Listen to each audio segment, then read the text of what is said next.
ان الجوله دي كانت فرصه حلوه قوي ان احنا نعرف اداء فرق كتير قوي عامل ازاي بعد الرجوع من التوقف طبعا بتاع كاس العالم. فالنهارده طبعا هنتكلم على كل الكلام ده كله، وهنتكلم على توقعات الجوله الجايه. بس ما تنساناش طبعا باللايك والسبسكرايب، ويلا بينا بقى نبتدي في حلقه النهارده. ورجعنا لكم تاني يا شباب وحلقه جديده، ويلا فانتسي وتوقعات الجوله ال 18 من فانتسي البريمير. احنا اتكلمنا على ان الجوله اللي فاتت دي كانت مقياس مهم جدا ان احنا نقيس اداء الفرق بعد توقف كاس العالم. طيب هل الفرقه مثلا الكبيره مستواها مثلا اختلف شويه، اللعيبه نزلت شويه؟ طب الدنيا عامله ازاي؟ خلينا نمسك في الاول ارسنال. شفنا مثلا ارسنال بيعملوا اداء حلو، الفرقه بتلعب كوره جميله، اداء ولعب واستحواذ وكوره وان تو غط، لعب عالي، رتم سريع. لعيبه زي ساكا ومارتينيلي لسه على الوعد،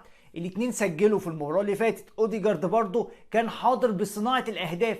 حتى نيكيتيا اللي بيشارك مكان جابرييل خيسوس برضو كان له بصمه في الاهداف بتاعه الماتش اللي فات. وبيطرح اسمه طبعا بشكل مهم جدا ان الراجل ده بالسعر القليل ده واحد من الاوبشنز الديفرنشال، وخصوصا بعد ما جابرييل خيسوس اتاكدت اصابته. وجابرييل خيسوس خلي بالك هيقعد فتره مش قليله، فنكيتيا ده هياخد وقت يلعب فيه، وهتلاقي ان شاء الله الراجل ده حاضر في السكور شيت. بالعكس بقى تماما فرقه زي توتنهام مثلا، لا والله الفرقه دي ادائها مقلق.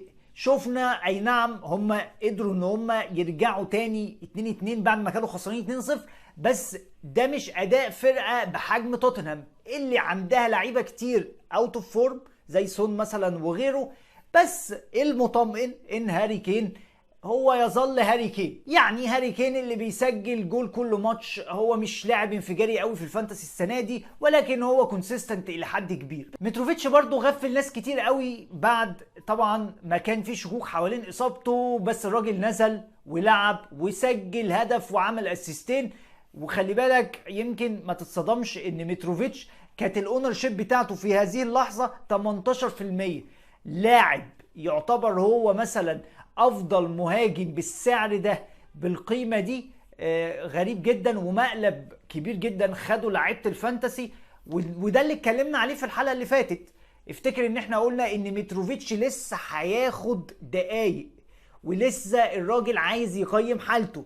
بس ناس كتير قوي اتسرعت وراحت باعت متروفيتش اللي طبعا جاب 15 نقطه وظبط ناس كتير قوي. نيوكاسل برضو بيقدم موسم لعمره بصراحه. انت عندك يا عم لسه تريبير بيعمل اسيستات، وبصراحة لو انت ما عندكش تريبير في تشكيلتك انت بتلعب الفانتسي غلط. الراجل كل ماتش اسيست، ويا سلام بقى لو جاب له كلين شيت بياخد الثلاثة البونص زي ما عمل الماتش اللي فات. فتريبير ده اساسي معاك. غير كمان الميرون يا جماعة، الميرون برضه لسه بيجيب جول كل ماتش. بصراحة انا ما جبتش الميرون، يعني انا فضلت راشفورد عليه وفضلت زها عليه برضه، بس زها طبعا خزواني. ولكن الميرون يمكن دلوقتي بقى ب5 و9، قيمة مقابل سعر خطير جدا. راجل انت بتجيبه وانت ضامن 7-8 نقط كده مرتاح. ليفربول بقى بصراحة مستواه مش احسن حاجة، يعني خلي بالك. بس لو انت شفت الماتش هتلاقي فرقة استون فيلا ضيعت فرص كتير قوي، بس كله كوم وداروين نونيز اللي ضيع 4 فرص، 4 بيج تشانسز ميسد لداروين نونيز في المباراة دي. بصراحة يعني اوكي انا معاك، اوكي طبعا انا اتكلمت عليه كتير في الحلقه اللي فاتت، ولا هاته وده جامد وشوف جاب كام نقطه في اخر كام ماتش لعبه والكلام ده كله، وانا لسه على كلمتي بصراحه. لان اللاعب لما بيضيع فرص كتير خلي بالك ده معناه ان هو موجود، هو بس ايه مش ماشيه معاه النهارده، مش شغاله، الدنيا مدياله ظهرها. بس وانس ان الراجل بيحاول وبيعافر وبيعمل، هتلاقي طبعا الراجل ده حاضر يعني في السكور شيت وهيجيب اهداف كتير.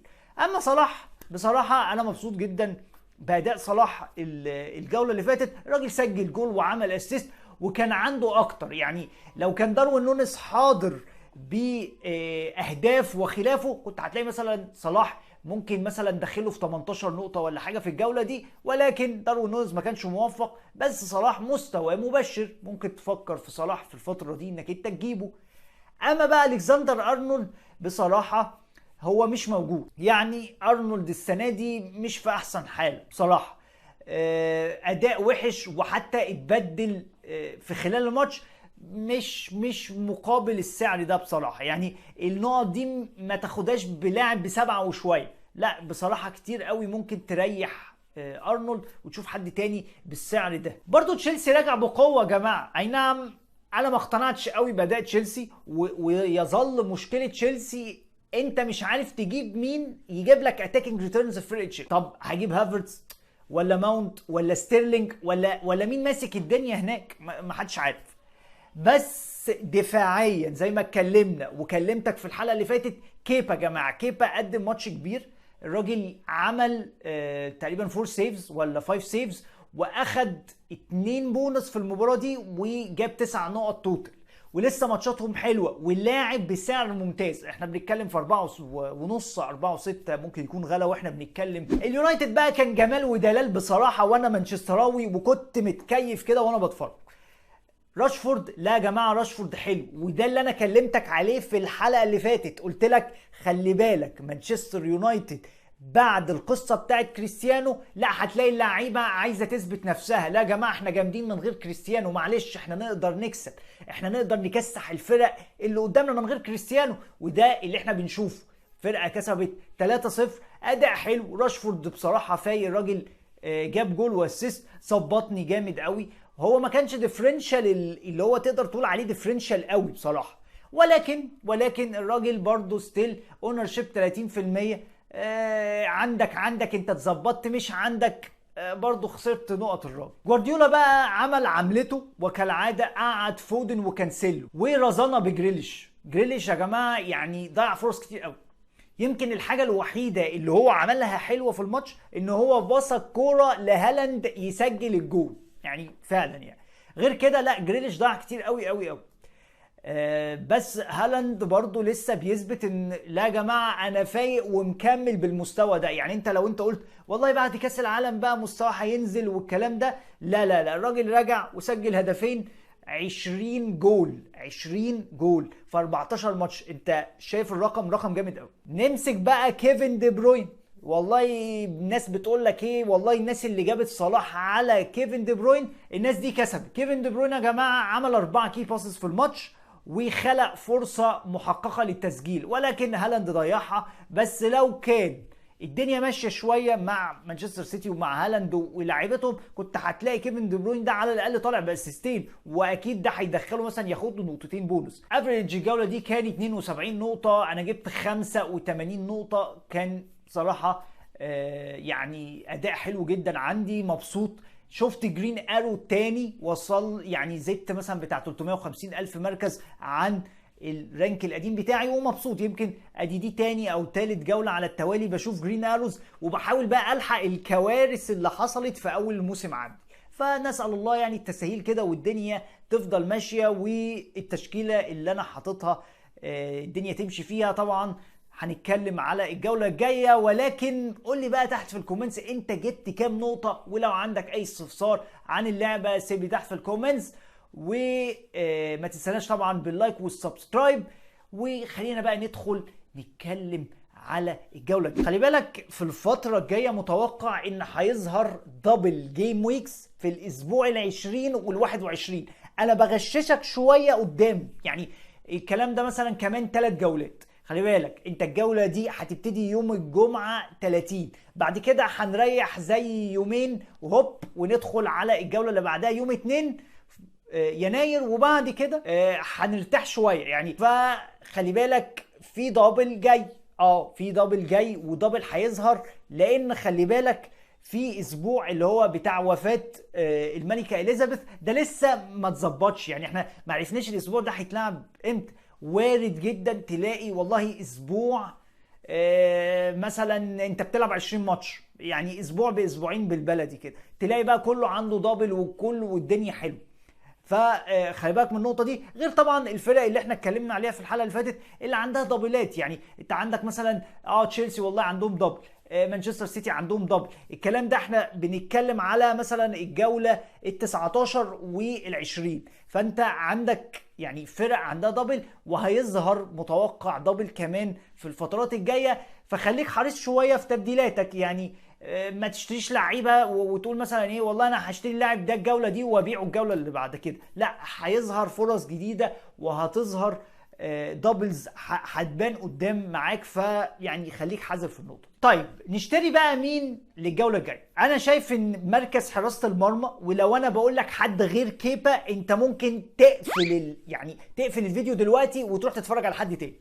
كيبا هو افضل اوبشن بالسعر ده، 4.5 ماتشات حلوه، وشايف ان كلين شيت تشيلسي قادم. طيب في ناس تقول لك انا اعمل دبل من دفاع تشيلسي، والله ماتشات حلوه وفي دبل كمان ليهم في الفتره الجايه قريب يعني. طيب لو انت عايز، بص انا شخصيا ما بحبش فكره الدبل دي غير لما بقى يبان ان الدفاع ده بص ما يخرش الميه. عايز تعمل دبل، هات يا عم كوكوريلا، والله الراجل ارخص اوبشن، مضمون ان هو اساسي لان تشيلويل هيقعد شويه مصاب. كوكوريلا اوبشن حلو قوي عندك. في ناس تقول لك طب ما اروح اجيب اسبليكويتا، وخصوصا ان ريس جيمس خرج مصاب الماتش اللي فات وانا مش عارف يعني هعمل ايه. بص اسبليكويتا ممكن يكون هو باك يمين متاح وممكن يشارك بس مش مضمون قوي. خلي احسن كوكوريلا لان يمكن هو الباك الشمال اللي مضمون اساسي قوي في تشيلسي. في خط الدفاع بقى ممكن تجيب فاران، والله انت عندك مانشستر يونايتد جابوا كلين شيت الماتش اللي فات، غير كمان بص بقى على الاسم اللي هيلاعبهم دول، هيلاعبوا وولفرهامبتون من اضعف الفرق هجوميا السنه دي في الدوري. طيب ده يشجعك؟ يشجعك جدا.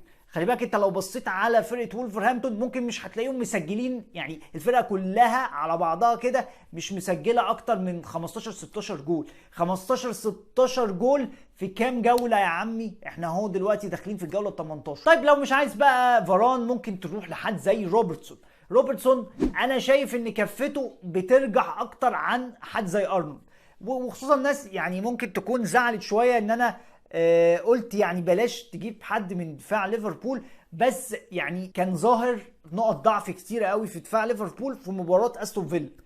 طيب تراهن على حد ممكن يجيب لك اسيست زي روبرتسون ما عمل الجوله اللي فاتت. وخلي بالك روبرتسون يعتبر اكتر مدافع صنع اهداف في تاريخ البريمير ليج اهو في هذه اللحظه. في خط النص راشفورد، بص قولا واحدا روح كده هات راشفورد يا عم، راجل في الفورمه، سعره كمان زاد دلوقتي بقى ب6 و8، والماتش الجاي ضد وولفرهامبتون زي ما اتكلمنا، وانت تشوف راشفورد في الملعب الماتش اللي فات، لا جامد وبيسجل وبيعمل اسيستات وبص كل حاجه.